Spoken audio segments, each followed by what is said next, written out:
Operation bulldozer ते रोक high court ने हरियाणा सरकार तो एफिडेविट मंगया पुछया हुण तक किन्ने ढांचे गिराए। दिल्ली दे एम्स दे विच लगी अग हस्पताल दी दूसरी मंजिल तो उठिया धुएं दा गुबार फायर ब्रिगेड दीआं 6 गड्डियां मौके ते। राहुल गांधी दी लोकसभा मैंबरशिप बहाल लोक सभा सकत्रेत ने जारी किया नोटिफिकेशन सुप्रीम कोर्ट ने सजा ते लगाई सी रोक मानहानि केस दे विच सजा होण करके गई सी राहुल दी मैंबरशिप। देश भर दे विच कांग्रेस वालों मनाया जा रहा जशन दिल्ली च कांग्रेस प्रधान खड़गे ने साथियों का करवाया मूंह मिठा एक दूसरे नूं दित्ती बधाई। संसद की कार्रवाई शुरू होंदियां ही विरोधियों के वलों जबरदस्त हंगामा थोड़ी देर च दोबारा शुरू होएगी लोक सभा की कार्रवाई राज्य की कार्रवाई दोपहर 2 बजे तक मुलतवी। खालसा एड दे एनआईए रेड के मसले ते सुनील जाखड़ का बड़ा बयान बोले बीजेपी नहीं है सिख विरोधी खालसा एड दुनिया भर दे विच कर रही है समाज भलाई के काम इसनूं लैके अमित शाह नाल भी कीती गल। तरनतारन के सरहदी पिंड राजोके जो मिलिया पाकिस्तानी ड्रोन बीएसएफ जवानों ने सवेरे सरहद नेड़े देखा सी ड्रोन सर्च ऑपरेशन दौरान हुई बरामदगी। हुशियारपुर दे विच चिंतपुर्णी मार्ग ते पलटी पीआरटीसी की बस मींह कारण हुई बेकाबू ड्राइवर सने 4 सवारियां नूं लगियां सट्टां।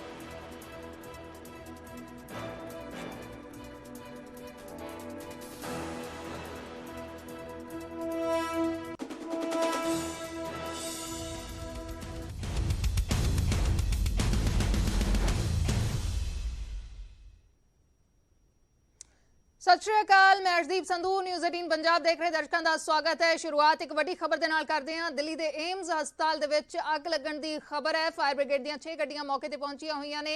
एम्स की दूसरी मंजिल ते अग लगी है। फिलहाल हालात काबू दे विच दसे जा रहे हैं। पुलिस बल भी मौके ते मौजूद है।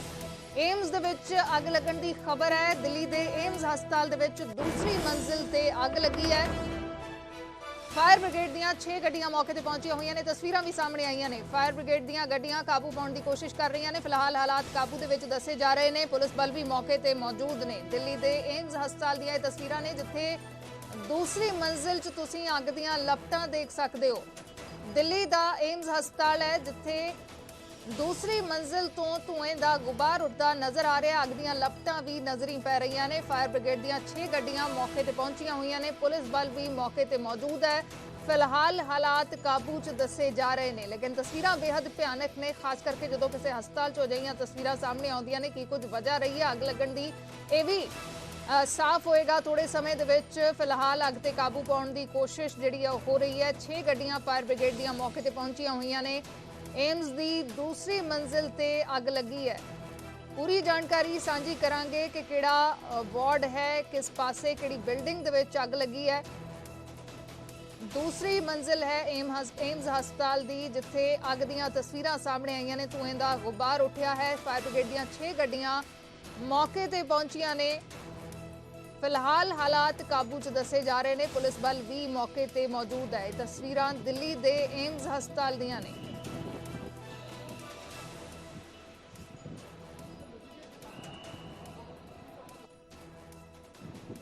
करीब 12 बजे दसिया जा रहा है कि हस्पताल दे विच अग लगी है दूसरी मंजिल के उत्ते जिस दीआं तस्वीरां भी सामने आईयां ने।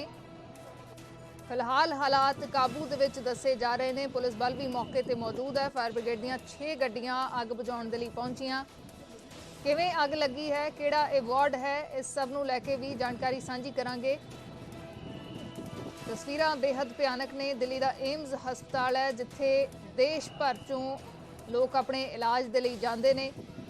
उस हस्पताल दे विच अग लगना होर भी चिंताजनक हो जाता है। अग दीआं लपटां इन्हां तस्वीरां दे विच नज़र आ रही ने। हस्पताल की दूसरी मंजिल तो धुएं का गुबार उठता नज़र आ रहा है।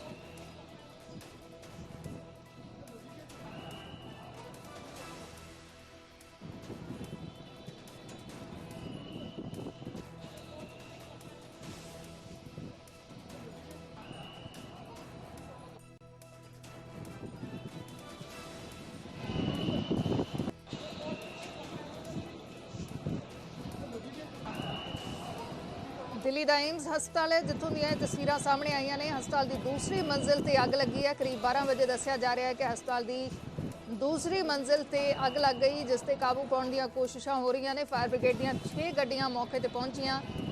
पुलिस बल भी मौके ते तैनात है। फिलहाल हालात काबू दसे जा रहे हैं। मेरे सहयोगी शंकर आनंद फोन लाइन से जुड़े हैं। शंकर, जानना चाहेंगे कि अभी के क्या हालात हैं और क्या वजह पता चल पाई है कि आग क्यों लगी है, कौन सा वार्ड है? देखिए, इस वक्त की एक बेहद महत्वपूर्ण खबर का अपडेट मैं देना चाहूंगा कि एम्स अस्पताल में जो सेकंड फ्लोर पे आग लगी थी वो अब पूर्ण तौर पर उस पर काबू पा लिया गया है और दमकल विभाग के अधिकारी ने इस मामले पर औपचारिक तौर पर पुष्टि भी कर दी है। हालांकि अभी भी दमकल विभाग के अधिकारी और स्थानीय पुलिस प्रशासन, एम्स प्रशासन, तमाम जो अधिकारी हैं वो मौके पर मौजूद हैं। और सबसे बड़ी बात ये रही कि इस आग की वजह से कोई भी शख्स हताहत नहीं हुआ। कोई शख्स की बात करे या कोई मरीज की बात करे, कोई हताहत नहीं हुआ। ये सबसे बेहद महत्वपूर्ण खबर रही है। और जिस तरह से आग लगने की वजह की अगर बात करें तो यहाँ पर शॉर्ट सर्किट की वजह से आग लगने की एक संभावना जताई जा रही है, लेकिन आग बुझने के बाद इन तमाम मामलों पर आग लगने वाले जो मुख्य लोकेशन है वहां पर जांच पड़ताल की जाएगी और दमकल विभाग के अधिकारी और स्थानीय प्रशासन जो है वो इस मामले की पड़ताल करेंगे। और जिस तरह से अगर पूरे मामले की बात करें तो एम्स अस्पताल से ठीक पास में तकरीबन 6 से 7 मिनट के फासले पर सफदरजंग एयरपोर्ट के ठीक सामने दमकल विभाग है और दमकल विभाग की गाड़ी को वहां पहुंचने में ज्यादा विलंब नहीं हुई। ये सबसे महत्वपूर्ण मुद्दा था जिसकी वजह से कहा जा सकता है कि बड़ा हादसा टल गया और जो लोग हैं वहाँ पे अस्पताल में जो मरीज है, जो स्थानीय प्रशासन है वो इस मामले में तमाम मसलों पर ध्यान रखते हुए लोगों को वहां से हटाने का प्रयास कर रही है और कोशिश किया जा रहा है कि जो धुएं का जो असर है वो जल्द से जल्द कम किया जा सके। जी शंकर, कौन सी बिल्डिंग में आग लगी थी पता चल पाया है और वजह क्या रही है, कोई इस मामले में साफ हो पाया है? ये जो इमरजेंसी डिपार्टमेंट का ठीक वाला जो डिपार्टमेंट पूरा बिल्डिंग है उसी में सेकंड फ्लोर पे आग लगी थी। एंडोस्कोपी ब्रांच है और सबसे बड़ी बात है देखिए यहाँ पर एम्स अस्पताल अपने आप में एक बहुत बड़ा एक इंस्टीट्यूट है और चाहे एम्स अस्पताल के किसी भी कोने में आग लगना अपने आप में बहुत बड़ी घटना मानी जाती है। और जिस तरह से यहाँ पर लेकिन कहा जा सकता है कि स्थानीय प्रशासन के द्वारा जो व्यवस्था की जाती है कि एम्स अस्पताल में 24 घंटा वहाँ पर दमकल विभाग की एक गाड़ी जरूर मौजूद होती है, जिसके वजह से इस आग पर काबू पाने में बेहद जो एक मदद जो है वो मिली है। और जब तक एक गाड़ी के द्वारा आग बुझाने का प्रयास किया जा रहा था तब तक उसी 5 से 7 मिनट के ड्यूरेशन में दूसरी और तीसरी गाड़ियां जो है वो मौके पर पहुंच गई, जिसकी वजह से तत्काल उस आग पर काबू पाने में सफलता मिली है। और दमकल विभाग की तकरीबन 8 से 10 गाड़ियां मौके पर पहुंची थी, जिसकी वजह से आग पर काबू पाया गया। जी शुक्रिया शंकर पूरी जानकारी के लिए। कई चीज़ां साफ मेरे सहयोगी कर रहे सी कि अग ते पूरी तरह नाल काबू पा लिया गया है। 8 तो 10 फायर ब्रिगेड ਦੀਆਂ ਗੱਡੀਆਂ मौके ਤੇ ਪਹੁੰਚੀਆਂ ਸੀ। ਐਮਰਜੈਂਸੀ ਵਾਲੀ ਜਿਹੜੀ ਬਿਲਡਿੰਗ ਹੈ ਉਸ ਬਿਲਡਿੰਗ ਦੇ ਵਿੱਚ दूसरी मंजिल के उत्ते अग लगी सी। फिलहाल वजह पता नहीं लग पाई, लेकिन किसी तरीके का कोई जानी नुकसान इस घटना के दौरान नहीं होया। समा रहिंदियां अग ते काबू पा लिया गया है।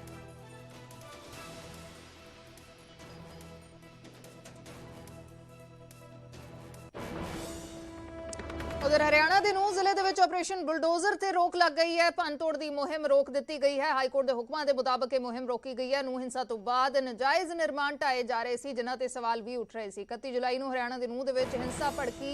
हाईकोर्ट ने मामले का सो मोटो नोटिस लिया है। हाईकोर्ट ने हरियाणा सरकार तो एफीडेविट मंगया है, जानकारी मंगी है कि हुण तक किन्ने ढांचे गिराए गए ने, किस दे वो ढांचे सी। इल्जाम लग रहे थे कि जिहड़े लोगों के वल्लों हिंसा की गई उन्हां दियां नजायज़ उसारियां ढाईयां जा रही ने। सवाल बहुत सारे इस नूं लैके उठे कि हुणे ये नजायज़ उसारियां सरकार नूं नज़र आउण लगियां ने कि सरकार ने अपने वल्लों ही इन्वेस्टिगेशन तो बिना तय करके उन्हां दे निर्माण ढाउणे शुरू कर दिते ने कि उन्हां नूं नोटिस दिता गया है। बहुत सारे सवाल उठ रहे थे। हाईकोर्ट ने इसका सो मोटो नोटिस लैंदियां होया इस ऑपरेशन बुलडोजर ते रोक लगा दी है। उमेश शर्मा मेरे सहयोगी जुड़े ने। उमेश की कुछ पूरी जानकारी।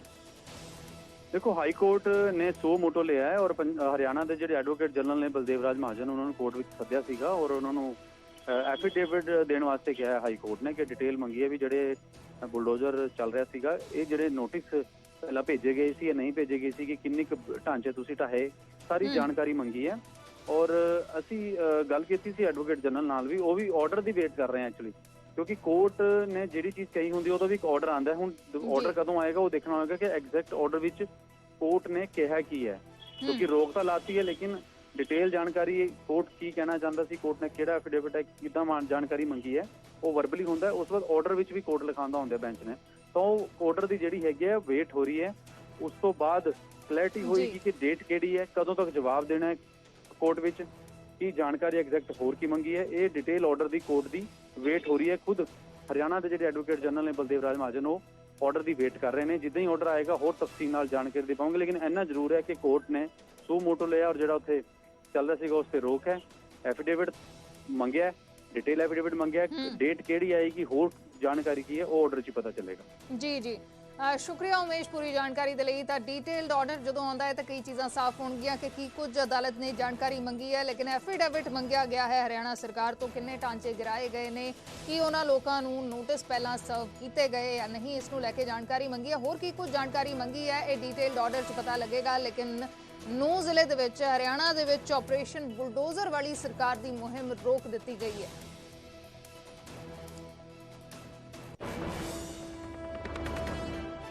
रुख करते हैं अज की वड्डी खबरदार, राहुल गांधी की लोक सभा मैंबरशिप बहाल कर दी गई है। लोक सभा सकत्रेत ने नोटिफिकेशन जारी कर दिता है। सुप्रीम कोर्ट ने राहुल गांधी की सज़ा ते रोक लगा दी, जिस तो बाद उन्होंनी मैंबरशिप बहाल कर दी गई है। संसदीय कार्य मंत्री प्रहलाद जोशी ने कहा कि नियम मुताबक ही फैसला होया, छुट्टी होने करके नोटिफिकेशन दे विच देरी हुई है। तो राहुल गांधी की संसद दे विच वापसी हो गई है।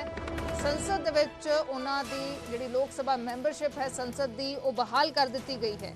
सूरत कोर्ट ने 2 साल की सज़ा सुनाई सी, सुप्रीम कोर्ट ने उस सज़ा ते रोक लगा दी है। मोदी सरनेम का पूरा मामला सी।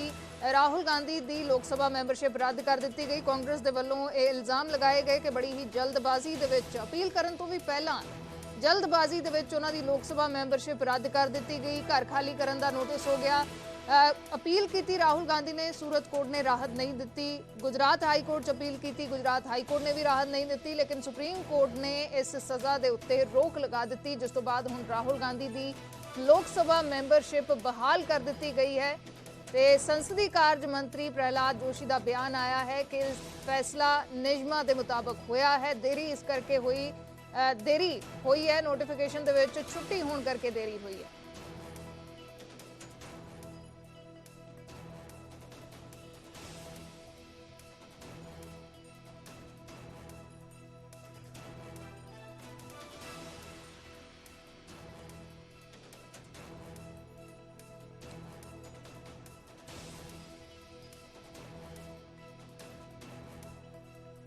तो राहुल गांधी की हुण संसद विच वापसी हो रही है। कदों की होया भी तुहानूं दस दिंदे हां। 11 अप्रैल 2019 दे विच मोदी सरनेम नूं लैके विवादित बयान दिता राहुल गांधी ने, ते 6 मई 2019 नूं बीजेपी के एक विधायक के वलों सूरत कोर्ट च इस दे खिलाफ पटिशन दाखिल की गई। 23 मार्च 2023 नूं कोर्ट दे वलों सूरत कोर्ट दे वलों राहुल गांधी नूं 2 साल की सज़ा सुनाई गई। 7 जुलाई 2023 नूं गुजरात हाई कोर्ट ने सज़ा बरकरार रखी, जो अपील की गई राहत नहीं मिली, राहुल गांधी नूं सज़ा बरकरार रही। तो हुण 15 जुलाई 2023 नूं राहुल गांधी सुप्रीम कोर्ट पहुंचे। 4 अगस्त 2023 नूं सुप्रीम कोर्ट ने इस सज़ा ते रोक लगा दी। 7 अगस्त यानी कि अज राहुल गांधी की लोक सभा मैंबरशिप बहाल कर दी गई है। तो सज़ा तो संसद वापसी हो रही है। 23 मार्च नूं इसे साल सूरत कोर्ट ने 2 साल की सज़ा राहुल गांधी नूं सुनाई। 7 जुलाई 2023 नूं गुजरात हाई कोर्ट ने सज़ा बरकरार रखी। 4 अगस्त नूं सुप्रीम कोर्ट ने सज़ा ते रोक लगा दी। तो हुण 7 अगस्त यानी कि अज राहुल गांधी की मैंबरशिप बहाल कर दी गई है। राहुल गांधी की संसद दे विच वापसी हो गई है।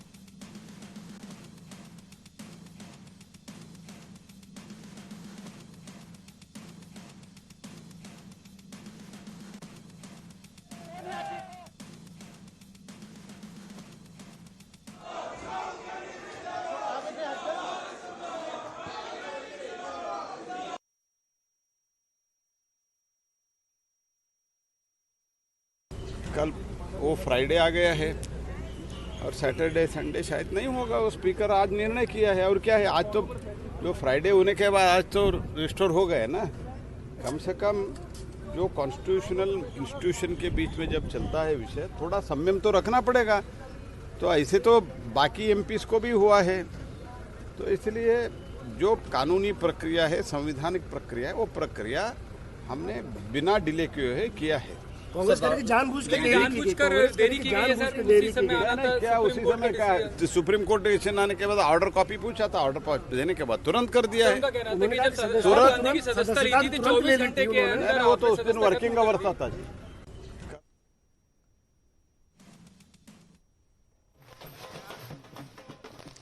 ਤਾਂ ਇਹ ਤਸਵੀਰਾਂ ਨੇ ਕਾਂਗਰਸ ਦੇ ਵਰਕਰ ਜਸ਼ਨ ਮਨਾਉਂਦੇ ਨਜ਼ਰ ਆ ਰਹੇ ਨੇ। ਇਸ ਤੋਂ ਪਹਿਲਾਂ ਕਾਂਗਰਸ ਦੇ ਆਗੂ ਇੱਕ ਦੂਸਰੇ ਦਾ ਮੂੰਹ ਮਿੱਠਾ ਕਰਵਾਉਂਦੇ ਵੀ ਨਜ਼ਰ ਆਏ ਸੀ ਤੇ ਕਾਂਗਰਸ ਦੇ ਹੈੱਡਕੁਆਟਰ ਦੇ ਉੱਤੇ ਜਸ਼ਨ ਵੀ ਮਨਾਏ ਜਾ ਰਹੇ ਨੇ। ਰਾਹੁਲ ਗਾਂਧੀ ਦੀ ਸੰਸਦ ਵਾਪਸੀ ਦਾ ਜਸ਼ਨ ਮਨਾਇਆ ਜਾ ਰਿਹਾ। ਰਾਹੁਲ ਗਾਂਧੀ ਮੁੜ ਸੰਸਦ ਪਹੁੰਚ ਗਏ ਨੇ। ਸੁਪਰੀਮ ਕੋਰਟ ਦੇ ਵੱਲੋਂ ਸੂਰਤ ਕੋਰਟ ਦੇ ਵੱਲੋਂ ਦਿੱਤੀ ਸਜ਼ਾ ਤੇ ਰੋਕ ਲਗਾਈ ਗਈ ਹੈ। ਕਈ ਤਰ੍ਹਾਂ ਦੇ ਸਵਾਲ ਵੀ ਕੀਤੇ ਗਏ ਇਸ ਸਜ਼ਾ ਨੂੰ ਲੈ ਕੇ, ਜਿਸ ਤੋਂ ਬਾਅਦ ਹੁਣ ਸੰਸਦ ਦੇ ਵਿੱਚ ਰਾਹੁਲ ਗਾਂਧੀ ਦੀ ਵਾਪਸੀ ਹੋ ਗਈ ਹੈ। ਉਹਨਾਂ ਦੀ ਲੋਕ ਸਭਾ ਮੈਂਬਰਸ਼ਿਪ ਬਹਾਲ ਕਰ ਦਿੱਤੀ ਗਈ ਹੈ।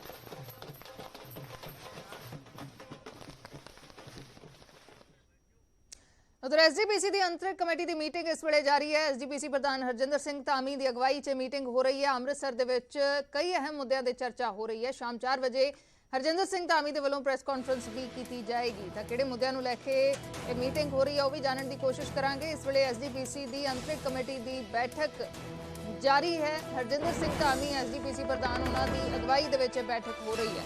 ਇਸ ਤੋਂ ਪਹਿਲਾਂ ਐਸਜੀਪੀਸੀ ਪ੍ਰਧਾਨ ਨੇ ਨਾਂਦੇੜ ਸਾਹਿਬ ਦੇ ਵਿੱਚ ਇੱਕ ਗੈਰ ਸਿੱਖ ਨੂੰ ਪ੍ਰਸ਼ਾਸਕ ਥਾਪੇ ਜਾਣ ਦਾ ਵਿਰੋਧ ਜਤਾਇਆ ਹੈ। ਇਸ ਦੇ ਸਬੰਧ ਵਿੱਚ ਮਹਾਰਾਸ਼ਟਰ ਦੇ ਮੁੱਖ ਮੰਤਰੀ ਏਕਨਾਥ ਸ਼ਿੰਦੇ ਨੂੰ ਉਹਨਾਂ ਨੇ ਚਿੱਠੀ ਵੀ ਲਿਖੀ ਹੈ ਤੇ ਅੱਜ ਐਸਜੀਪੀਸੀ ਦੀ ਅੰਤਰਿਮ ਕਮੇਟੀ ਦੀ ਬੈਠਕ ਹੋ ਰਹੀ ਹੈ। ਕਈ ਅਹਿਮ ਮੁੱਦਿਆਂ ਤੇ ਵਿਚਾਰ ਚਰਚਾ ਹੋ ਰਹੀ ਹੈ।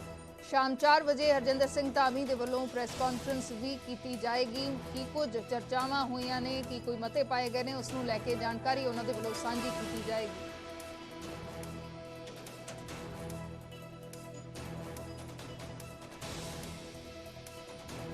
ਅੰਮ੍ਰਿਤਸਰ ਦੇ ਵਿੱਚ ਐਸਜੀਪੀਸੀ ਦਫ਼ਤਰ 'ਚ ਐਸਜੀਪੀਸੀ ਦੀ ਅੰਤਰਿਮ ਕਮੇਟੀ ਦੀ ਬੈਠਕ ਇਸ ਵੇਲੇ ਜਾਰੀ ਹੈ। ਕਈ ਅਹਿਮ ਮੁੱਦਿਆਂ ਤੇ ਵਿਚਾਰਾਂ ਹੋ ਰਹੀਆਂ ਨੇ। ਹਰਜਿੰਦਰ ਸਿੰਘ ਧਾਮੀ ਐਸਜੀਪੀਸੀ ਦੇ ਪ੍ਰਧਾਨ, ਉਹਨਾਂ ਦੀ ਅਗਵਾਈ 'ਚ ਬੈਠਕ ਹੋ ਰਹੀ ਹੈ। ਸ਼ਾਮ 4 ਵਜੇ ਉਹਨਾਂ ਦੇ ਵੱਲੋਂ ਪ੍ਰੈਸ ਕਾਨਫਰੰਸ ਵੀ ਕੀਤੀ ਜਾਏਗੀ। ਕਿਹੜੇ-ਕਿਹੜੇ ਮੁੱਦਿਆਂ ਤੇ ਚਰਚਾ ਹੋਈ ਹੈ, ਕੀ ਕੋਈ ਫੈਸਲਾ ਲਿਆ ਗਿਆ ਹੈ, ਤਾਂ ਇਸ ਨੂੰ ਲੈ ਕੇ ਜਾਣਕਾਰੀ ਉਹਨਾਂ ਦੇ ਵੱਲੋਂ ਸਾਂਝੀ ਕੀਤੀ ਜਾਵੇਗੀ।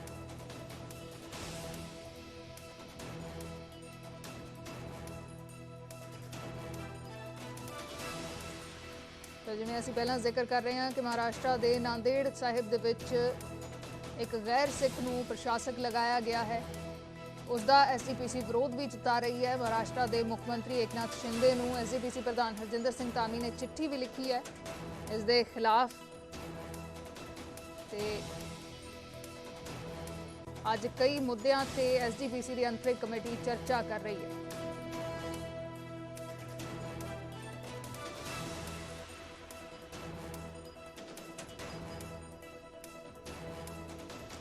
ਰਾਜੀਵ ਸ਼ਰਮਾ ਮੇਰੇ ਸਹਿਯੋਗੀ ਫੋਨ ਲਾਈਨ ਤੇ ਜੁੜੇ ਨੇ। ਰਾਜੀਵ, ਕਿਹੜੇ-ਕਿਹੜੇ ਮੁੱਦਿਆਂ ਨੂੰ ਲੈ ਕੇ ਅੱਜ ਐਸਜੀਪੀਸੀ ਦੀ ਅੰਤਰਿਮ ਕਮੇਟੀ 'ਚ ਚਰਚਾ ਹੋ ਰਹੀ ਹੈ?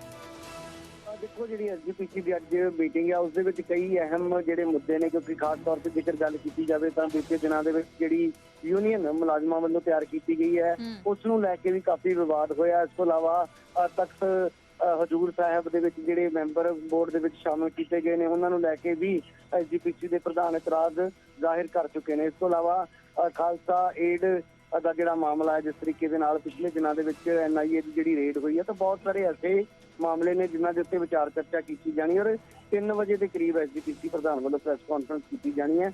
ਉਸ ਦੇ ਵਿੱਚ ਅਸੀਂ ਕਹਿ ਸਕਦੇ ਕਿ ਸਿੱਧੇ ਤੌਰ ਤੇ ਲਾਜ਼ਮੀ ਤੌਰ ਤੇ ਜਿਹੜਾ ਸਵਾਲ ਹੈ ਉਹ ਉੱਠੇਗਾ ਕਿ ਜਿਹੜੀ ਯੂਨੀਅਨ ਹੈ ਉਸ ਨੂੰ ਲੈ ਕੇ ਹੁਣ ਐਸਜੀਪੀਸੀ ਦਾ ਕੀ ਰੁਖ ਲੈਣ ਵਾਲਾ, ਕਿਉਂਕਿ ਯੂਨੀਅਨ ਦੇ ਜਿਹੜੇ ਪ੍ਰਧਾਨ ਹੈ ਉਹਨਾਂ ਦਾ ਭਾਵੇਂ ਤਬਾਦਲਾ ਕਰ ਦਿੱਤਾ ਗਿਆ ਸੀ, ਪਰ ਉਹਨਾਂ ਵੱਲੋਂ ਲਗਾਤਾਰ ਐਸਜੀਪੀਸੀ ਪ੍ਰਧਾਨ ਨੂੰ ਜਿਹੜੀਆਂ ਚਿੱਠੀਆਂ ਵੀ ਲਿਖੀਆਂ ਗਈਆਂ ਬੀਤੇ ਸਮੇਂ ਦੇ ਵਿੱਚ, ਤਾਂ ਉਹਨਾਂ ਦੇ ਵੀ ਜਵਾਬ ਜਿਹੜੇ ਨੇ ਅੱਜ ਪ੍ਰੈਸ ਕਾਨਫਰੰਸ ਦੇ ਵਿੱਚ ਐਸਜੀਪੀਸੀ ਪ੍ਰਧਾਨ ਵੱਲੋਂ ਦਿੱਤੇ ਜਾ ਸਕਦੇ ਨੇ।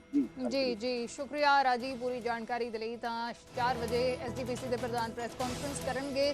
ਕਿਹੜੇ-ਕਿਹੜੇ ਮੁੱਦਿਆਂ ਤੇ ਚਰਚਾ ਹੋਈ ਹੈ, ਕੀ ਕੋਈ ਫੈਸਲਾ ਕੀਤਾ ਗਿਆ ਹੈ, ਤਾਂ ਉਸ ਨੂੰ ਲੈ ਕੇ ਜਾਣਕਾਰੀ ਦੇਣਗੇ।